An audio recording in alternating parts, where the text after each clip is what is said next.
দেখো সবাই, এখন বাজে হচ্ছে দুপুর 3:30 আর ওর দুষ্টুমিটা।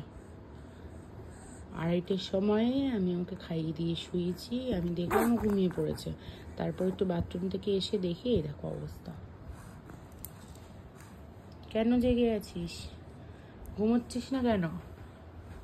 দুষ্টুমি করছিস? দুষ্টুমি করছিস? কেন দুষ্টুমি করছিস? কেন কেন কেন কেন দুষ্টুমি করছিস? কেন দুষ্টুমি করছিস? ঘুমাবি না? ঘুমাবি না? যখন মাম্মা ঘুমোতে আসে তখন তোমার ঘুম ভেঙে যায়, মাঝরাতে তোমার ঘুম ভেঙে যায়। ভালো লাগে না তোমার? হ্যাঁ, এই দুষ্টু, এই দুষ্টু, এই দুষ্টু, এই দুষ্টু, দুষ্টু। রাতে ঘুম ভেঙে যায়, মাঝরাতে ঘুম ভেঙে যায়।